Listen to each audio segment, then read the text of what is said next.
Internet, on s'en sert tous les jours, mais qu'y a-t-il derrière les écrans de nos ordinateurs et de nos smartphones? Eh bien, Internet, c'est un réseau de réseaux d'ordinateurs. Un réseau, ce sont plusieurs ordinateurs connectés ensemble, pas forcément dans la même pièce, par exemple dans une entreprise, une université ou dans une ville tout entière. Et Internet, ce sont des milliards d'ordinateurs reliés entre eux. Alors, il y a des ordinateurs qui sont tout le temps allumés et tout le temps connectés. Ce sont ceux qui hébergent les sites web, on les appelle les serveurs. Et puis, il y a des ordinateurs ou des smartphones ou toutes sortes d'autres objets qui se connectent occasionnellement. Tiens, appelons-les les clients. Lorsque vous allez sur Internet, vous ne vous branchez pas directement sur un serveur, mais vous passez par un fournisseur d'accès. Chaque ordinateur connecté à Internet a sa propre adresse pour qu'on puisse le trouver. L'adresse, c'est ça, une série de chiffres séparés par des points, c'est la fameuse adresse IP.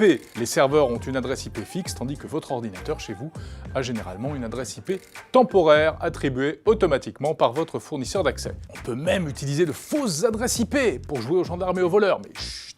Pour accéder à un ordinateur depuis un autre ordinateur, par exemple pour consulter un site web, on pourrait donc taper cette adresse IP, ou bien celle-ci, mais ce serait un peu compliqué. Alors on a inventé un truc génial, les noms de domaine, google.fr, 01nettv.com, etc. Quand on échange des informations sur Internet, que ce soit du texte, de la voix, des photos, des vidéos, celles-ci sont découpées en tout petits morceaux pour aller plus vite. C'est ce qu'on appelle la transmission par paquet. Et c'est ça la vraie invention d'Internet, le protocole TCP/IP. Si un chemin est coupé, pas de problème, les paquets passent par un autre chemin. Mais comment se fait-il qu'ils ne se mélangent pas, tous ces petits paquets? Parce qu'il y a des petits facteurs qui surveillent tout le trafic et qui l'organisent. Ce sont les routeurs. Les routeurs sont des appareils situés un peu partout dans le monde, sur le réseau, et qui orientent les paquets pour que chacun trouve le bon chemin entre l'expéditeur et le destinataire. Parfois, quand même, il y a trop de paquets au même moment dans un tuyau, alors ça sature, l'image pixelise, le son est haché, ou encore il y a de l'écho.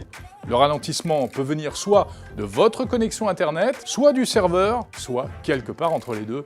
Et alors là, pour trouver, pas facile. Sur Internet, les tuyaux sont en effet partagés entre tous les utilisateurs, donc le débit dépend de la taille du tuyau, certes, mais également du nombre de personnes qui se connectent en même temps. Physiquement, Internet passe par des câbles, sur terre ou sous la mer, et par des ondes radio, via les relais de téléphonie mobile par exemple, ou encore les satellites. Il y a les liaisons principales à très haut débit qu'on appelle les backbones, les dorsales, qui traversent des pays entiers, et puis il y a d'innombrables ramifications jusqu'au tout petit bout de fibre optique ou de fil de cuivre qui arrive chez vous par l'intermédiaire de votre fournisseur d'accès. Aujourd'hui, il y a des milliards d'ordinateurs et d'objets connectés à Internet, et ça augmente tous les jours. Il faut donc tout le temps construire de nouvelles liaisons et surtout surveiller que celles qui existent fonctionnent bien et ne tombent pas en panne. C'est grâce à tout ça que vous pouvez regarder cette vidéo et bien sûr poster vos commentaires.